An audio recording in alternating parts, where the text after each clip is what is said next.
whole House is talking about the result of a heavily contested election. And indeed it is a year ago to the day, Mr. Speaker, that you were elected Speaker. And may I, on behalf of all members, wish you therefore a very happy anniversary, and thanks to you, Mr. Speaker, for making the speakership great again. Mr. Speaker,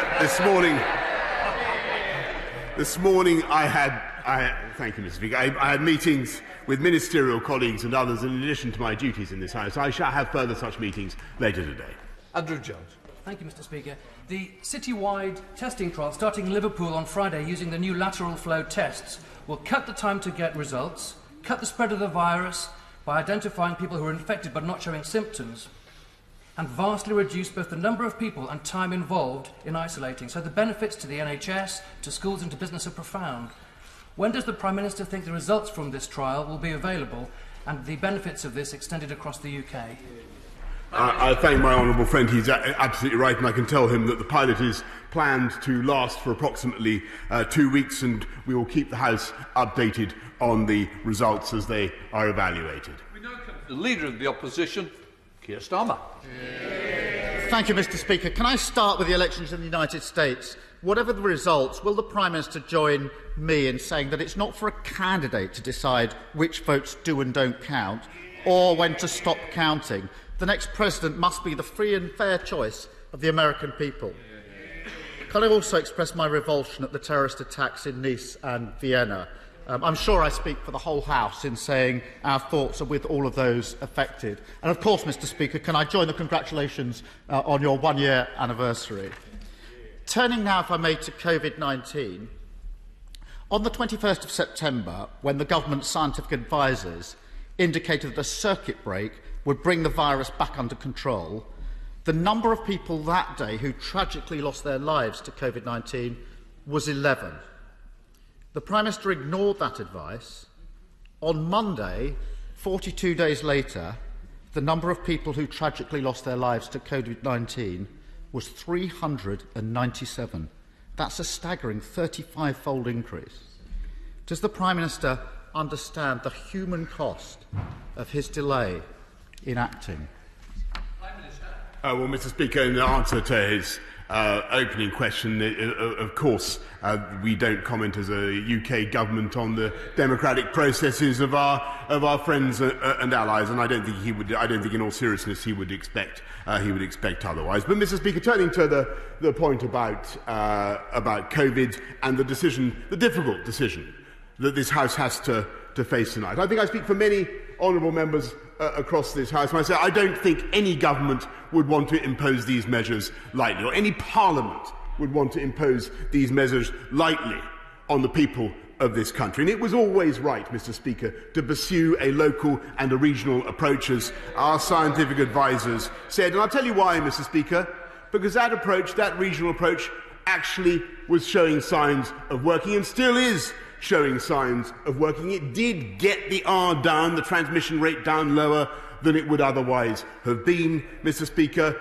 but we have to face the reality that, in common with many other countries in this part of the world, we are now facing a surge in that virus, which this House must now tackle with the measures we've outlined. They will expire, as honourable members know, on December the 2nd. I hope very much the members opposite will support them tonight. Mr. Speaker, I'm sure nobody wants a lockdown, but it is a question of timing. Had the decision been taken a few weeks ago to put in place a circuit break, it could have been done for 2 to 3 weeks and taken advantage of schools being closed over half-term. Now the Prime Minister's proposed lockdown will be for at least 4 weeks. That means businesses will be closed for longer and in the critical run-up to Christmas. Does the Prime Minister understand the economic cost of his delay in acting?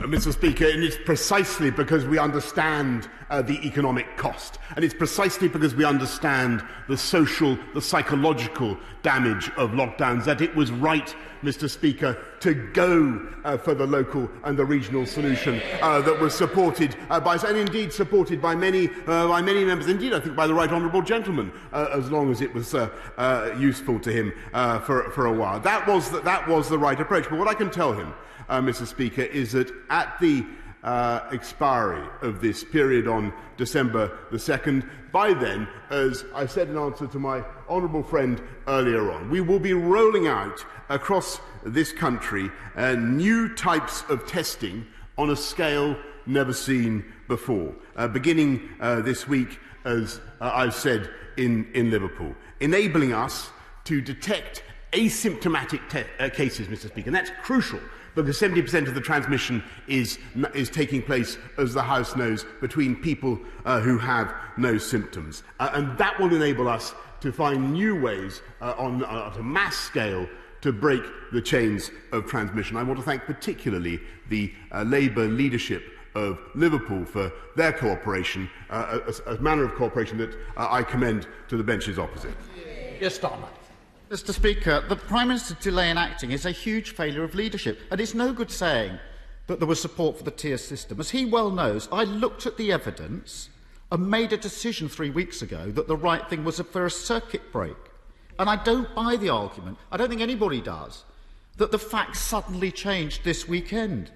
The direction of travel and the number of infections, hospital admissions and tragically deaths have been clear for weeks. But we are where we are. Millions of people across the country are really concerned about the restrictions that will come into force at midnight tonight. And I accept that we've all got a duty to pull together and try to make this lockdown work. So I just want to ask some basic and direct questions on behalf of those millions of people. First, will the lockdown end on the 2nd of December, come what may, or will it depend on the circumstances at the time? People need to know that.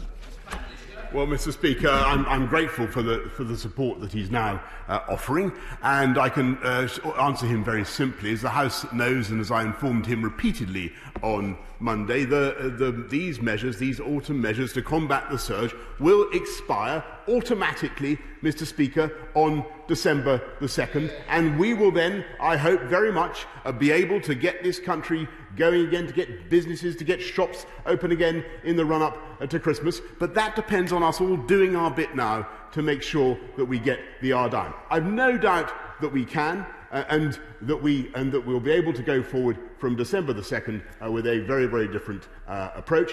But, of course, it will be up to the House of Commons to decide thereafter what to do. Mr. Speaker, I accept there will be a vote in the House. That doesn't tell us anything. That's the process. But I want to press the Prime Minister.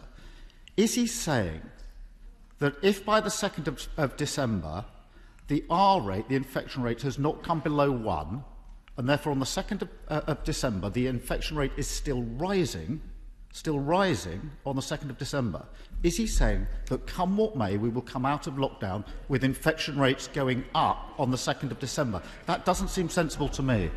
Mr. Speaker, it is thanks to the efforts of the British people that the R is now currently only just above 1 as it is.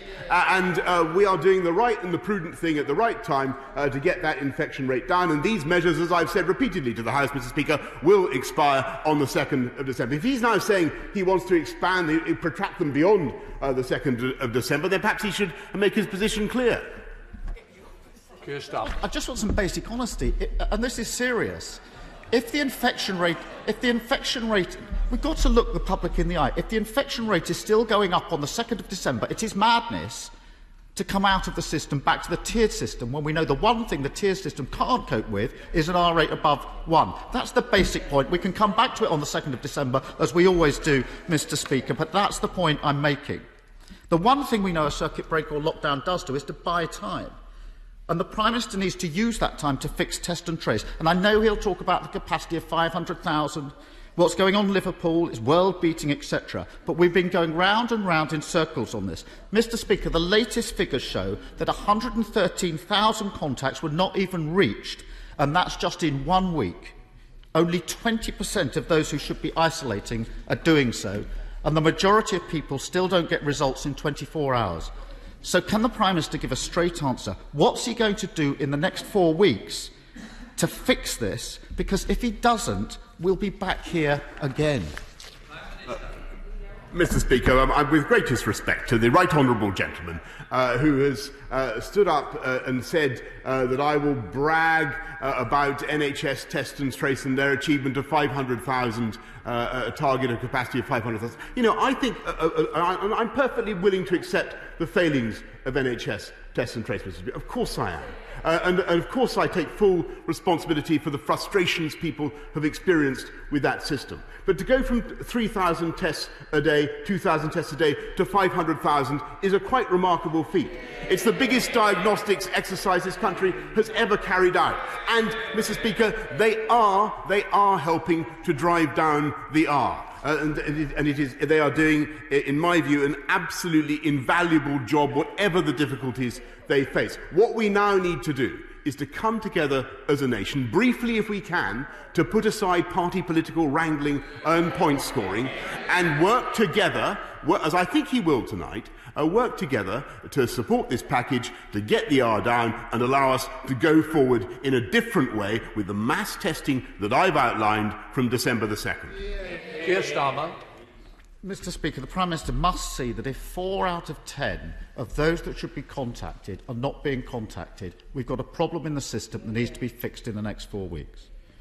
Finally, I want to ask about care homes, which of course were hit so badly in the first wave of this pandemic. And can I pay tribute, Mr. Speaker, to all those working in care homes who've given such dedication and commitment in the toughest of circumstances, and we owe it to them not to repeat the mistakes of the first wave. But, Prime Minister, as we face the second wave, there's an increasing concern about the emotional well-being of those in care homes and their families if all visits are stopped. It must be possible to find a way, perhaps a dedicated family member scheme of some sort, to allow some safe visits to alleviate the huge fears of isolation and despair across the coming months. Will the Prime Minister work cross-party to find a scheme that will work for those in care and their families? Well, Mr. Speaker, the new guidance on care homes and visiting relatives safely, because the point he makes is incredibly important, is going to be announced today to try to strike the right balance between people's real need to see their loved ones and obviously the risk of spreading the disease in care homes. We're going to be publishing some guidance about how that can be done today. And I'm grateful to his offer to work collaboratively, but I have to say, Mr. Speaker, that the House will generally have noted that he has used this crisis as an opportunity to make political capital, to have what I think a shadow spokesman called a good crisis. A good crisis, Mr. Speaker. Well, can I commend a different approach? Because he's attacked the government's strategy. Can I commend a different approach? Because the former Labour leader, the Right Honourable former member for Sedgefield, who is not as fashionable on those benches as he once